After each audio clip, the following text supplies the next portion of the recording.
Hey all, hope all is well. This is another video in the Road to Grandmaster series, and this one I'm going to go over my round 9 game from the Chicago Open. Now, if you followed the round 8 video, you know that I drew a tough game in the Queen's Indian where I was actually much worse for most of the game and was quite fortunate to defend and hold the draw. In this one, I was hoping to rebound and, just finish the tournament on a good note. It hasn't been a terrible tournament, but it hasn't been stellar either. I've lost 2 games in less than 25 moves against the Grandmasters that I'd played, and I just want to be a little bit better in this one. Now, my opponent in this one was an untitled player by the name of Scott Raymer, but he had a pretty decent FIDE rating. It was around 2,200, so I knew this would not be a walk in the park, and I really did take this game as serious as a round 1 game would be.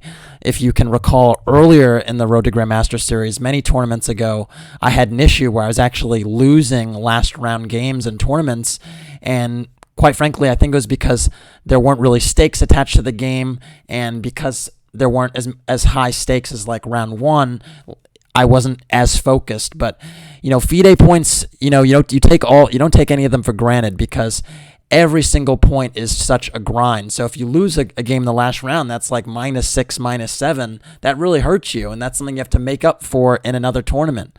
So really was trying to stay focused. Anyways, I was white in this one, so without further ado, let me get into it. All right, I opened with knight f3. I was quite happy with the position that I got with knight f3 against Seth Homa in a previous round. I mean, that game ended in a draw, but I did feel that the position I got out of that was pretty good, so I wanted to go back to this knight f3 flexible setup. And Scott played knight f6, g3, d5, and I thought here that we would most likely be getting a Queen's Gambit decline like my game against Seth Homa, where I played bishop g2 and c4, and Seth went for e6 and bishop e7, and ultimately took on c4 pretty early. And I thought those positions I kind of had a handle on now because I had an improvement based upon that game. Instead, though, after bishop g2, I was in for a little bit of a surprise when Scott went for the move g6. And this actually introduces the Fianchetto-Grunfeld and is actually known as one of the more solid lines against White's Fianchetto setup. The point is, now that the pawn on d5 is there, Black can usually play with c6, bishop g7, and castle, and just get a really solid system behind this wall of pawns and reasonable development. And so it's actually a really tough nut to crack. And I was thinking, oh man, this is going to be a grinded out affair, no doubt about it. And of course, that's kind of my style, but it is really tough to crack the Grunfeld. So anyways, I castled, bishop g7 was played, and I went for c4. This is like the most dynamic way you could play it. Sometimes people play d4, and then what transpires after castles, c4 and c6, not knight c6, c6 are these like really, really tough grinded out Grunfeld games where I actually don't feel White has much of an advantage here. Essentially, Black has many, many good waiting moves to avoid taking on c4, like White pretty much wants him to do, and unfortunately, it's just a tough nut to crack. So, for instance, knight c3, queen b6, I've seen played queen b6, and queen b3, and then rook d8 is really a great waiting move, holding on to this tension in the center, and really just asking White to resolve the tension first. And Black can follow up with bishop f5 and just get a really solid position. Note that, taking right away isn't necessarily what you want to do right away, because you cede space in the center pretty much. But these positions are quite solid if you just hold the fort. So I was kind of thinking with c4 that if you went for the move c6, I don't actually have to commit to d4. So one of the things I was thinking was if you went c6 now, instead of playing d4 and going back to those types of systems, I was thinking about playing something more modest like b3 and then play with a double Fianchetto. Note that knight e4 now would be well met by d4, and the argument here is that this knight on e4 is a little bit misplaced, so now I'm justified in getting this setup. It's a little bit different with knight e4 and b3 included.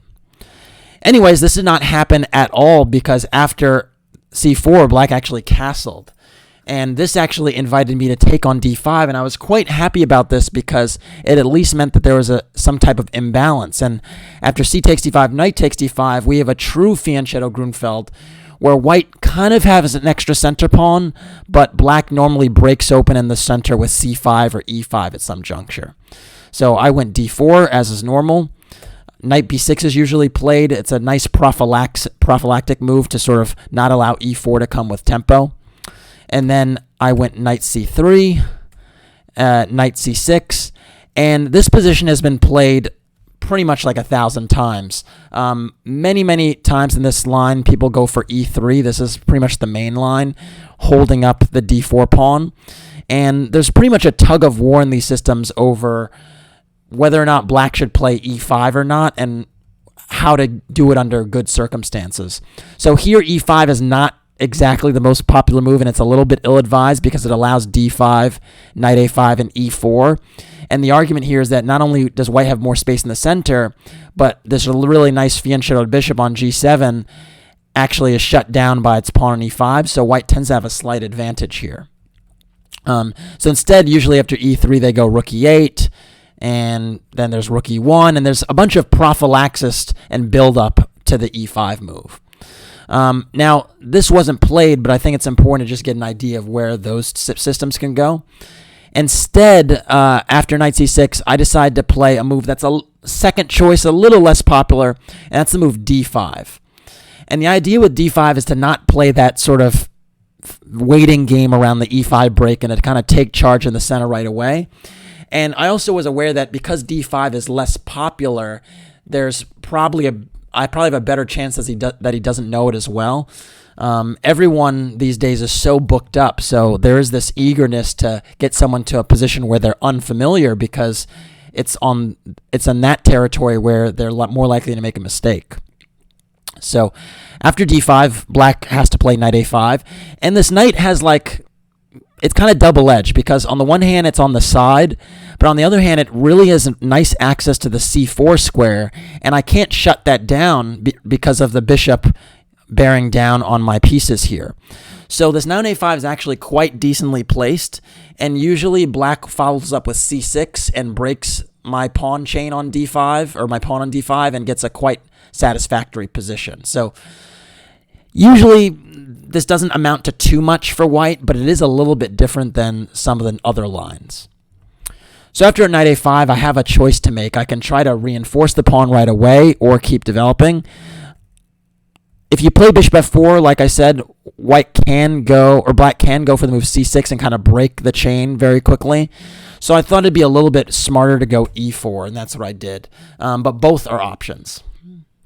After e4, black now went c6, which is completely logical, trying to break the center and rip open the file. And in some lines, the half-open c file becomes an asset for black, again with this knight coming to c4. So very logical, the c6 move. And yeah, here I was thinking, oh man, we're still in theory, and I want to be a little bit creative and get him kind of thrown off track. And I was vaguely aware that bishop f4 was a move, but I didn't know the details in this position. I thought, well, he might know it. He might know the details better than me. Why don't I get a little bit creative? But there are actually some really fascinating lines after bishop f4. For instance, if c takes d5, e takes d5, knight ac4, there's a line with queen e2, and you might say, well, isn't b2 hanging because of this knight a4 afterward? And there actually is a really funny line where after knight takes b2, queen b2, knight a4, knight takes, bishop takes, and knight takes, white actually has a position where he actually has three pieces for the queen, and it's quite double-edged. And I checked in the database, and white actually gets the better of it in these types of positions, but they're so complicated, it's tough to say who's really better here. But fascinating position to study. I was not aware of that, by the way. I knew this bishop f4 move, but I was not aware of this queen sack idea. Well, so that's a very complicated line. Another way that black could play is actually bishop takes c3. And, it might seem quite unusual to give up the bishop pair here, but in return you shatter white's pawn structure on the queen side, and in fact you actually gain a pawn after queen takes d5. But I suspect white has good compensation here after a move like knight d4 with the two bishops and, frankly, the weakness of the dark squares here. But it's fairly close to equal. All these positions are fairly close to equal. So instead, I actually went for a move that was kind of not something I looked at before the game, but I thought was a little bit creative, maybe potentially cause some practical problems, and it was the move rook e1. And rook e1 it's a move, but it's a little bit unusual. I mean, you're almost not trying to defend the pawn on d5. You're inviting black to try and, win the pawn on d5 by, snagging the knight on c3. And I thought, okay, I probably will have enough compensation in those lines with my rook being ripped open on the e-file. So, for instance, let's say cd5, ed5, bishop c3, bc3. I thought that now, after queen takes e5, knight d4, with my rook bearing down on e7 as well, and maybe now my bishop can go to h6 instead of f4, I thought this should be a pretty decent version of the other line. And this was something I was looking at. So I thought, okay, rook e1 seems kind of interesting. And now black went for the move rook e8. And here, I thought that was a really smart decision because it kind of indirectly defended the pawn on e7 that I was thinking about snacking on after he took on c3. So I was thinking, all right, he's kind of defending. He's doing pretty well. If I do nothing, his very next move is bishop g4. And he has all these active pieces. His rooks would be close to being connected. And I don't know. I don't like the look of my position. I need to mix it up. And instead of playing the normal move, which actually was bishop f4, I actually went for something different. Now, before I do show you the move I actually played, I do want to show bishop f4 because what if we have this position like before with knight a c4 and queen e2? I was actually checking the analysis, so the engine analysis, and it turns out that after cd5, ed5, knight a c4, and queen e2, now knight takes b2 doesn't actually work. And it's actually quite unusual because the point is the same thing looks like it's in the cards, but the issue here is that after knight a4, I don't have to play the position 3 pieces for the queen. I actually can go queen b3. And it's an amazing finesse. It took me a little while to truly understand it. I had to make moves and then take them back and kind of do this a few times over to understand the difference between the two lines.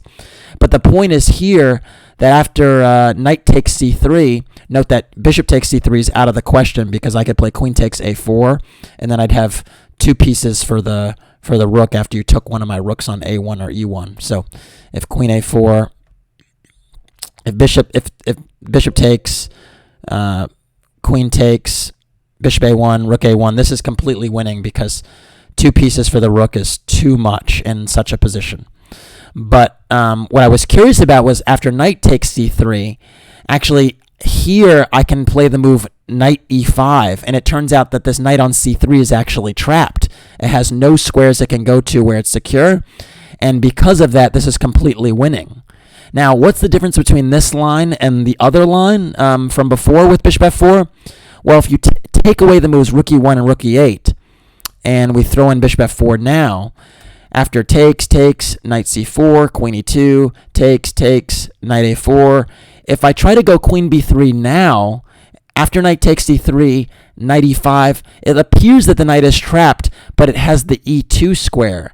And that makes all the difference, is actually knight e2 check, king h1, and knight takes f4, and it's actually black that has a significant advantage, basically a winning position with the 2 bishops, pawn up advantage, and a much better pawn structure.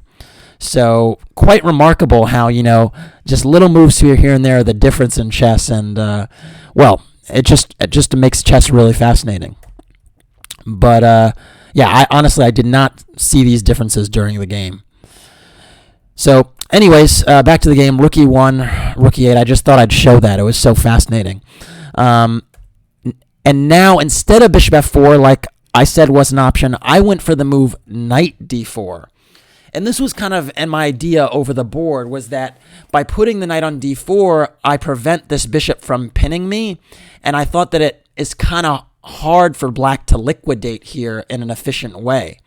because here if you play, I thought if you trade on d5, after e takes d5, it seemed like the bishop on c8 is lacking squares on this diagonal. So I thought if it had to develop to d7, that would be quite passive. So I thought, okay, this is an interesting idea. But it's actually, when I was thinking on my opponent's time, I realized that this was actually kind of murky and dangerous, and I thought I was in serious, serious trouble. And the reason I thought I was in trouble was not because of the move he played, but was actually because of the move e6. And it dawned on me here that I actually can't take either pawn. I'd really want to take the pawn on e6, but I can't take it because my knight is actually hanging. Would you believe that? That actually by playing e6, you take advantage of my knight on d4. And I kind of was panicking, to be honest. I was looking at the bishop and I was like, oh my God, what have I done? Please may you not see e6. Please may you not see e6. And I was really panicking, and I did not have a good solution over the board when I was looking at the position. But it actually turns out that white has quite an interesting way to play from here, and it's actually with the move knight f3 back, believe it or not. And the idea is that now that e6 has been played, the dark squares, and in particular this diagonal, is just a little bit sensitive. So after e takes d5, bishop g5, f6, and bishop d2, white actually can play with compensation here well into the endgame just because of the weakness of this diagonal and the blunting of this bishop on g7 because of this f6 move. So okay, it's not better for white, but the point is that after like d takes e4, knight takes e4, knight c4, bishop c3, takes, you can see that white does have some compensation even going into an endgame because the bishop and knight are bearing down on the f6 pawn. I'm well centralized, and I'm not losing. But I must say, it was something during the game I was very, very concerned about. Another thing, actually, that's an option instead of the move e6 would actually be c takes d5. And this is actually another thing I was worried about, that actually after c takes d5, e takes d5, e5, I have the same problem where I can't actually, take this because of my knight is hanging. But it actually turns out here I could play the move knight b3, and, my d5 pawn is well protected now, and, I don't really have any problems, and white has a fine position. Now, if black played e6 here, again, trying to take advantage of this knight on d4 that's hanging, I actually can play for compensation by blockading the d pawn by playing the move h4. And again, you could see I'm playing on these dark squares on that diagonal because I actually can play bishop g5 next. And at a position after knight takes d5, knight takes, e takes, and bishop g5, it's actually white that's a little bit better because I'm a little bit more developed and my rooks are probably going to be connected first. And I just have a nice initiative here based upon the centralization of my bishops, my knight on d4, and just active pieces. So turns out it was not as bad as I thought.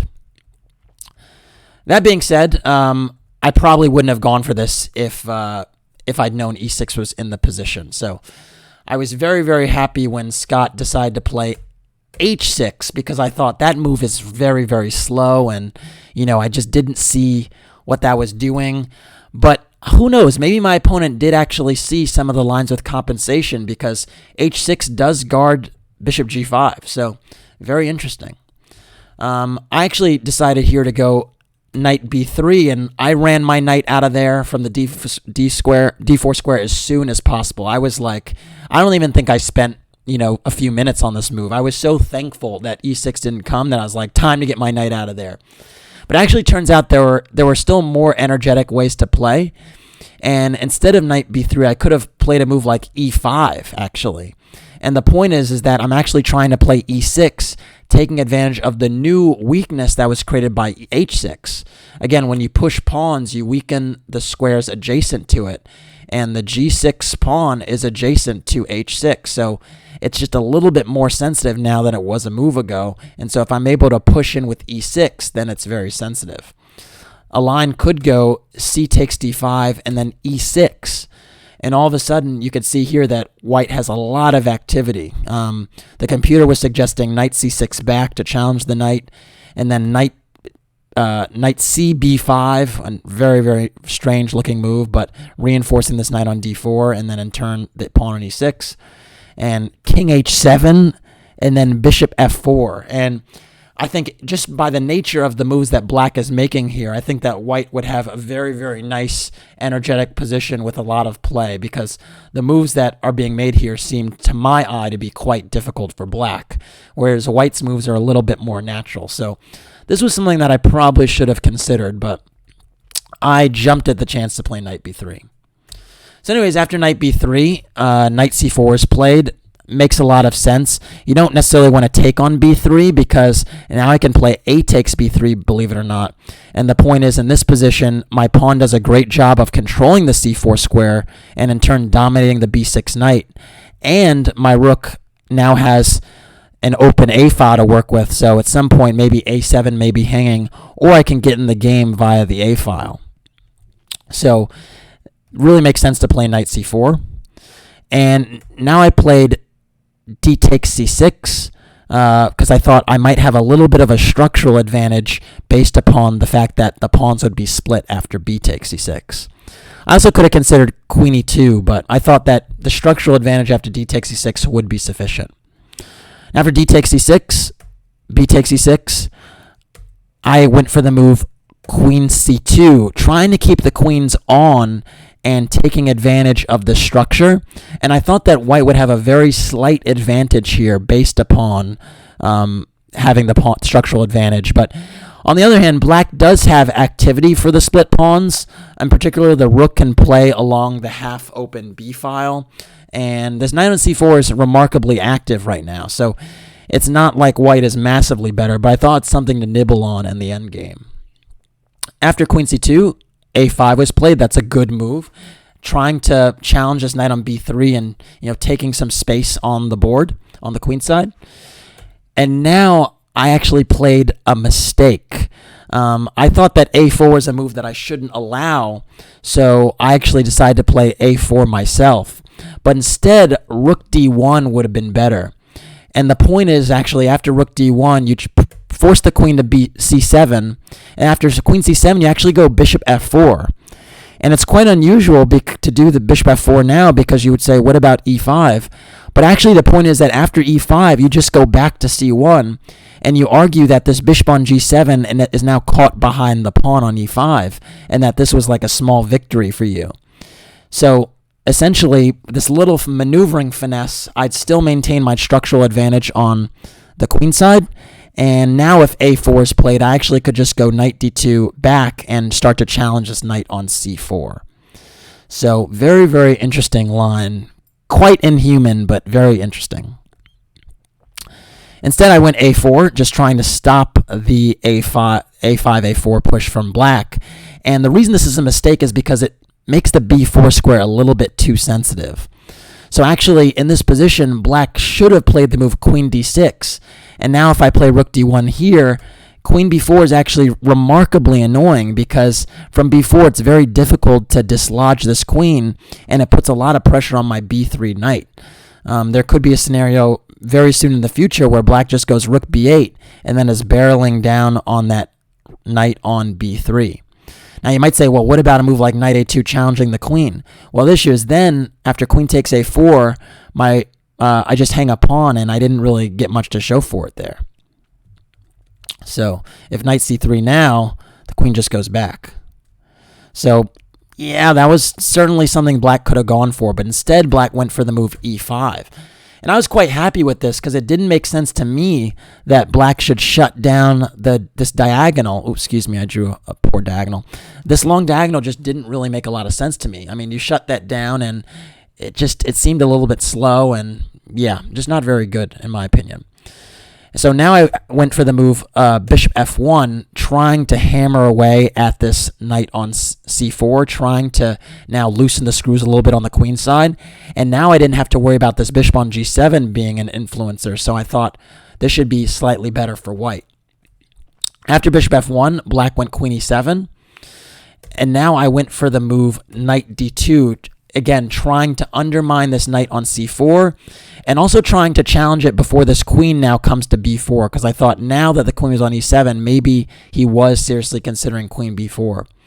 It actually turns out there's a very, very unusual move in this position that is much better than knight d2, but I don't really blame myself for seeing it, because the move is actually knight d1.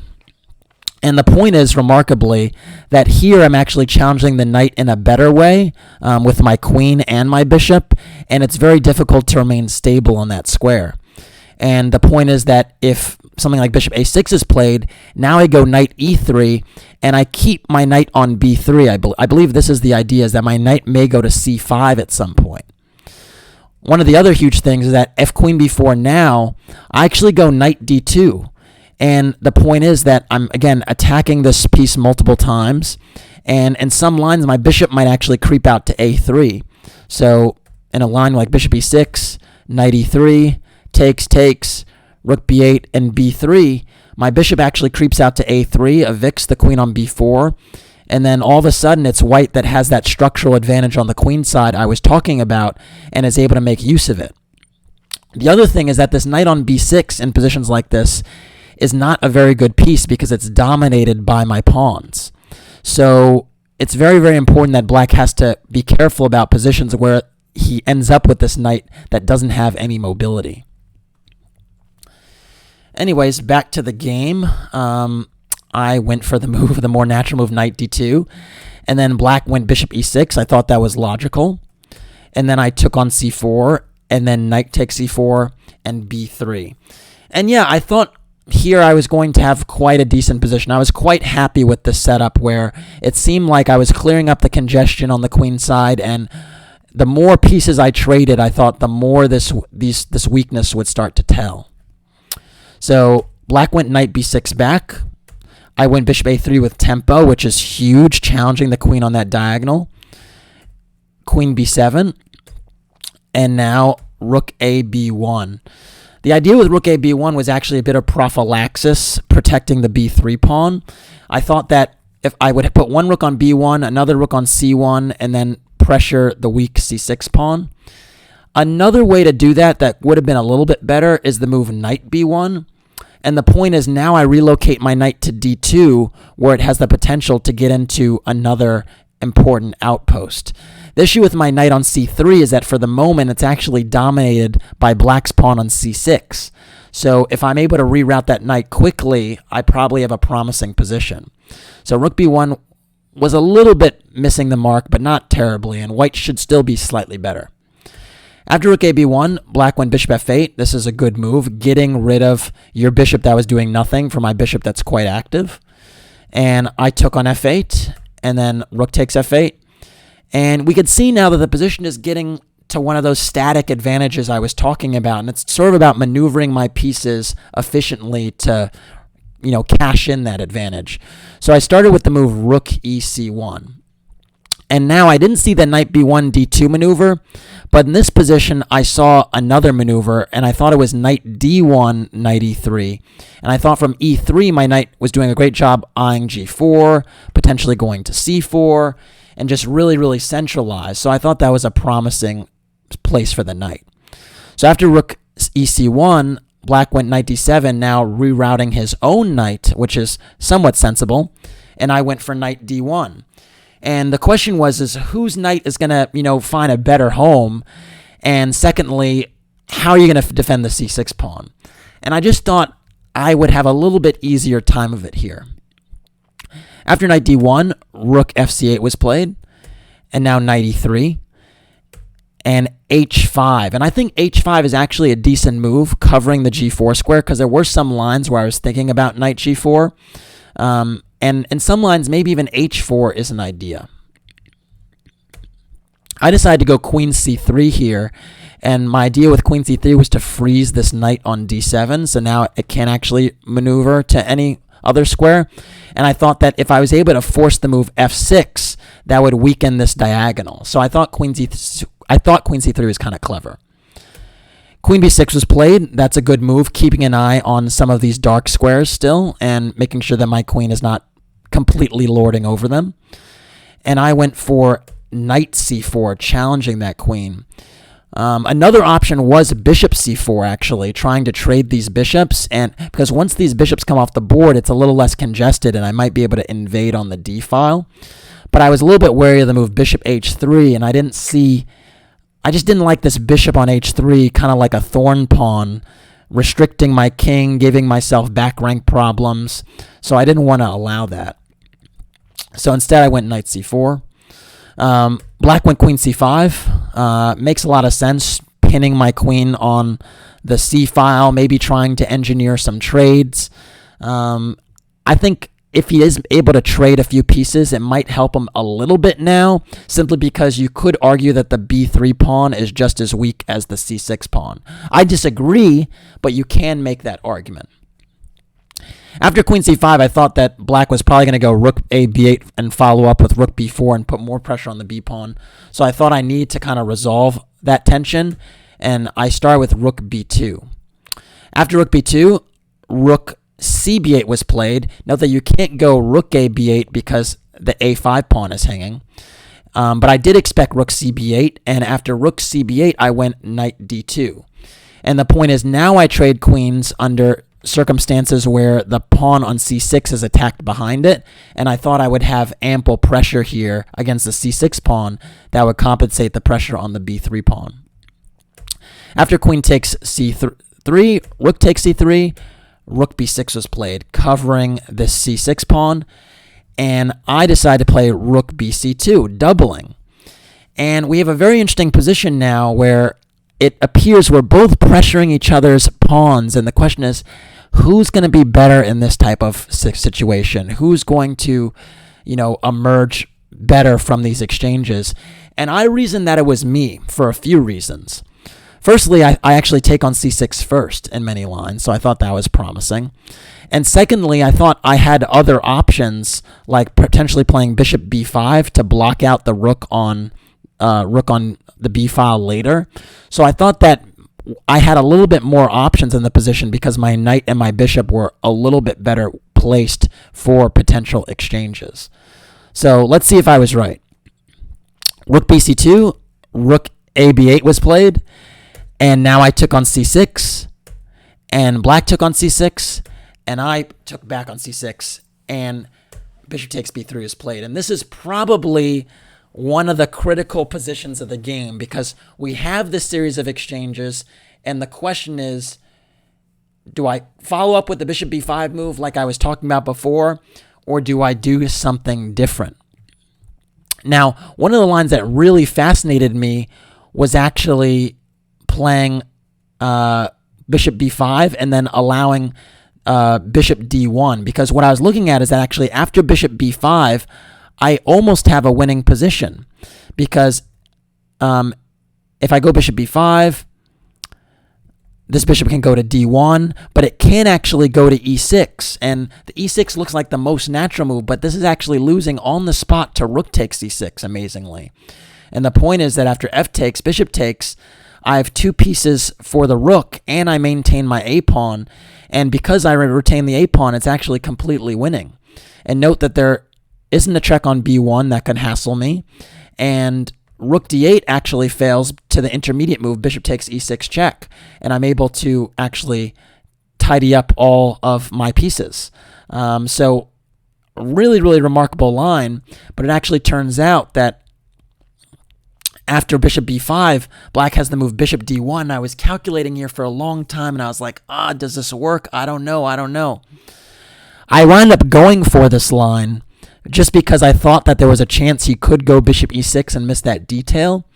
But it actually turns out that a much, much better move would have been knight takes b3. And the idea is similar, except that I get rid of this bishop and put my bishop on b5 afterward. And the point is now, after rook c7, knight b6, bishop b5, I actually can bring my bishop to e8 and have a massive, massive counterplay on black's king side. It's kind of funny that this is the best line because I wound up having a similar position in the game, and you're going to see that this is just a better version. Because here, black has to spend time just to attack my e4 pawn, and now I can go bishop e8 and get quite serious chances against the black king in a position like this, because both these pawns are weak. This knight is very, very far away from the board. And in fact, after rook takes e4, rook c6, rook g4, and king g2, this position is actually extremely close to winning, because I'm threatening to play f3 and rook takes g6. And note that e4, I believe it doesn't work, because then you actually trap your knight. For instance, if e4, I think rook c2 wins on the spot, because now this knight looks kind of trapped. Well, actually, it has the b6 square, so maybe not. Maybe it's not totally winning, but yeah, this position seems a little bit suspicious to my eye, and I reckon it actually is pretty close to winning for white. I know why. After e4, I have the move bishop d7, and you can see this rook is trapped. There we go. So, yeah, I actually I could have gotten this position, a very, very promising position, pretty close to winning, honestly, and I doubt that black would have held it. Instead, I went for, again, this move bishop b5, just because I thought the lines were so beautiful, and it appeared that I'm just locking the rook out of the game. But actually, Scott thought for a while and quite quickly found the move bishop d1, so kudos to him for catching this move and playing it fairly quickly. And now I have a problem, because I would love to attack this bishop on d1 again, but if I go rook c1, then the bishop pops out to g4, and it actually protects the knight on d7 as well. So very, very funny looking line. I did go rook c1, and then after bishop g4, everything is protected. And it actually made me wonder in this position if I actually should go for the move f3. Because if I play f3, I lock out this bishop, and it would appear that maybe I can slow play the position with king f2 and king e3. So I did wonder after the game if f3 was a move I could have played. But it turned out that black has resources here as well. I'm trying to remember what they were, but I do believe black was actually quite okay in this position as well. But maybe it did give me some chances. If I bring my king to e3, this bishop on d1 is trapped for the time being. So, there are some chances. So anyways, after bishop e5, bishop d1, rook c1, bishop g4, and now I recognize that if I went f3, the bishop would just go to e6, and there would be nothing to play for in this position, because it's very, very solid. One of the things that concerned me is that if I go rook c7 now, there's just knight b6, and it just seemed like black was getting way too active, and that this king might come in the game and get involved. So I thought, you know what, this is not a line I should be going for anymore, and there's nothing going for me there.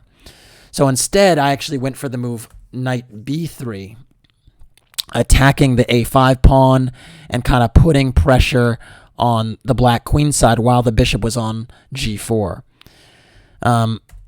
Black now went bishop e2, and this actually was like a cold shower for me, because I didn't actually see this move, and it appeared that with bishop e2, things were just going to be liquidated, because if I go bishop takes d7, after rook takes b3, it's just an equal position, and if I do nothing, he'll just take on b5 and then, win the a pawn and, probably equalize. So bishop e2 kind of forced my hand, but it actually allowed me to get to this position that's actually, something I could have gotten a better version of a few moves back, and it was the lines where I actually got the bishop for the knight. So recall, I did show you this line with knight takes b3 right away, and rook c7 and bishop e5. Now I'm actually getting it a few moves later, because after bishop e2, bishop takes e2, rook takes b3. Now I'm getting the same line with bishop b5, but it's just not. It wasn't as precise as it was a little bit earlier.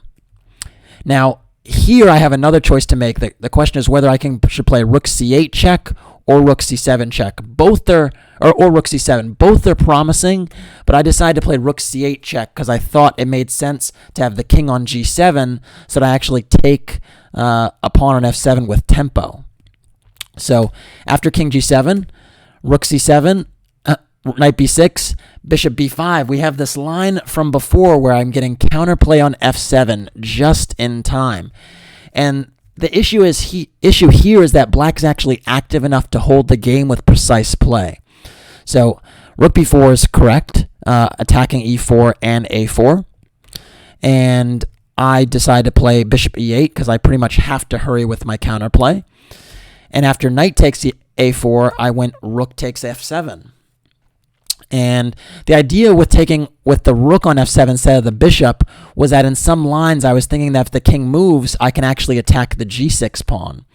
And then the other thing was that my bishop on e8 keeps observation over the knight on a4. So I thought my bishop on e8 was like this monster bishop that did a really, really critical job. And I thought that it was best to keep it there. So after rook takes f7 check, king h6 was played. And I went for f3, holding my pawn chain together and trying to play rook f6 next. And I thought, this isn't the worst position in the world. I have some chances here. So I thought, you know what, maybe we can play for something here. Although the material is equal, and it's hard to imagine that with this a pawn a5 that I should be able to get counterplay on this side of the board and stop the a pawn. Black played knight c3, which is correct, bringing this knight closer towards my king. And with the knight and the rook combining against my king, it's very difficult for my king to get shelter here, believe it or not. Because if the rook comes to the second rank, there's always pesky checks with the knight that are quite annoying. The other thing with knight c3 is you actually facilitate the a pawn running down the board. So yeah, so it's actually quite tricky to actually stop the a pawn with my rook kind of trying to pursue the black king side. After knight c3, I went rook f6, trying to pursue g6 anyway. And this was another critical position because it's clear that I'm going to win the g6 pawn, and black has to decide what is most important, trying to hold on to the pawns, trying to get counterplay against my king, or pushing the a pawn. Fortunately for me, black just didn't actually go for the right plan and actually gave me chances to keep the game going. The best plan in this position would have been to try and push the a pawn, and you can actually do that by playing rook b8, rook takes g6, check. You allow this with check, but you first attack the bishop on e8, so it's very difficult for me to break this construction. Note that after king h7, if I go bishop f7, black can just go rook b7, and I can't go rook f6 because king g7 loses a piece. So after rook b7, I have to go back, and after rook b8, I have to try another plan. And the point is that if I go rook e6 now, black can actually push the pawn, and we can see that this a pawn is a runner. It does provide ample counterplay. There's a funny line that goes bishop takes h5, a3, rook e7 check, king h6, bishop f7 back, holding on to this diagonal and that a pawn. But after rook b2, rook takes a5, a2, bishop takes, and knight and rook takes, this position is actually completely drawn. And it's amazing because I have 4 pawns for the knight, but really the issue is the weakness of my king on the back rank. And just to illustrate how weak it is, if I go rook c5 to attack the knight, black will go knight e2 check, and I can't push my king upward because then the knight has some menacing discoveries. So I need to go like king h1. And after king h1, knight d4, black has really ample counterplay against my pawns, and I pretty much have to just turtle passively to hold the game. I can go like black can play king h5, and I can go rook d3, and then we'll kind of like maybe do a dance like so, where we're just waiting on each other, but the position is a draw. So pretty amazing. 4 pawns for the knight, it's a draw, but because of the weakness of the king. So that would have been the best way to play, to try and give up the kingside pawns and try to push the a pawn best you can. Instead of rook b8, black actually went for rook b2. And this actually gives me quite a bit of chances because now the a pawn is staying on a5 because my bishop is covering that square. So I went rook takes g6 check, king h7, and then rook g5. And this is kind of the issue, is that now I'm hitting h5, I'm hitting e5, and I can always swing my rook around to a5 and challenge the pawn on a3. So it's not as easy to push the pawn in these variations. Knight e2 check was played, which doesn't spoil anything just yet. I went king f1 and knight d4. And this was his idea, was he thought if I win the f3 pawn, I'm probably going to hold because, you know, the h2 pawn will be sensitive, the e4 pawn will be sensitive, and this will probably be holdable. But what I realized here is that I still have a chance at getting two connected passed pawns now that he's getting the f3 pawn. And I thought, well, that might actually be an opportunity for me to put some more pressure on black and make him hold. Now, the one challenge for me was that I noticed that the pawn, the h-pawn was actually the wrong color pawn for my bishop, and actually the h8 square is a dark square.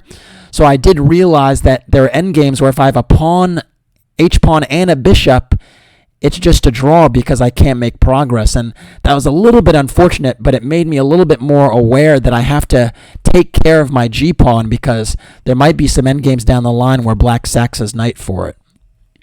So I decided to play rook takes e5, taking that pawn on e5, and now I am 2 pawns up temporarily. And black went knight takes f3, which is logical, and I went rook takes h5 check. And I thought here I would have quite decent chances because even though it's like the wrong color pawn, so to speak, you could see this a pawn has still not been pushed, and I do have 2 connected passed pawns for the time being. So I thought this would give me reasonable chances. Now, it turns out here that rook takes h5 is not the best move, and it would have been beyond me to find this one. But actually, believe it or not, rook e7 check is stronger. And one of the really, really weird things is that if the king goes to h6, I can go rook e6 check. And the point is, it's actually stronger to eventually take the pawn with my bishop. But the immediate issue is that if king g5 is played, rook g6 is actually mate. And this is something I just did not see. It's extremely unusual mate because, you know, the pawns are just covering all of black's kingside squares, but it just turns out to be mate. And so the black king has to go back to the 7th rank. And now after bishop g6 check, another critical check, the king can go to h6, and then I go bishop f7, king h7, and now I take on h5. And the issue in this position is that knight d4 is pretty much forced because if you go knight takes h2, king g1 actually traps the knight on h2. So this is a very, very unusual line and something that'd be super, super difficult to see. But the point is that black is actually not very well coordinated. And so even with split pawns here, I'm actually able to put real pressure on the black position. And you can see the knight is just caught. If like a move like a4, I can just go rook a4 and keep everything together. So, yeah. So, of course, I didn't see that superhuman line. I went rook takes h5 check, and I thought, okay, I have good winning chances here. Certainly more than I had like 10 moves ago. And black played king g7, and I played h4. And I was not super, super optimistic about my chances here. I thought I had tiny chances, but the fact of the matter is my king is stuck on f1 and is quite passive. So I thought, this is going to be a tough one to actually win because as long as my king is passive, how do I push the pawns up the board? I was thinking in some lines I might be able to play rook takes a5 or rook f5, and maybe that would be my saving grace, is that I challenge the knight on f3 and force it to move, and then it frees my king. Now, it turned out Scott didn't see anything better than to challenge my king right away, and I was actually quite pleased with this because after knight d2 check, he actually frees my king and enabled me to go king e2 and step up the board. And for some reason, I thought this gave me really, really good chances because it seemed strange to me that he would, bring my king out of jail, so to speak, just to win the pawn. So after king e2, knight takes e4, king f3, it dawned on me here that black's actually kind of in trouble because all of a sudden, if now my king's out of jail, and if I win the a5 pawn, I have 2 connected passed pawns. which, should be winning. So I was thinking, wow, does he really not have anything here to hold? It turns out here that this is actually Black's last chance to hold the game. And why don't you pause the video and try to figure out Black to play and draw how Black holds the game. What should Black do with this knight? All right, hopefully you got a chance to pause the video and figure this out. I know this has been a super long game, so congrats if you stuck with it. The only move to hold is actually the unusual knight d2 check. And the point is that from d2, you actually can get counterplay on the g3 pawn. So after king g4, rook b4 check, king h3, there's rook b3. And the point is that knight f1 or knight e4 becomes an idea.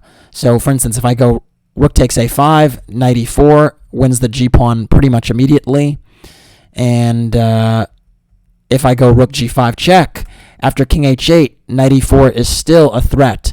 And this is just a draw because ultimately, again, if Black sacks the knight and the rook for the rook and pawn, I just have the wrong color pawn. So, for instance, let's say I play a move like bishop a4. Now, rook a3 is fine, but even better is just... actually, nope, I can't play rook takes g3 right away, excuse me. Rook a3, rook takes a5, and now knight f1 just holds because g3 is hanging. But let's say I move my bishop instead. I'd say I play a move like bishop d7.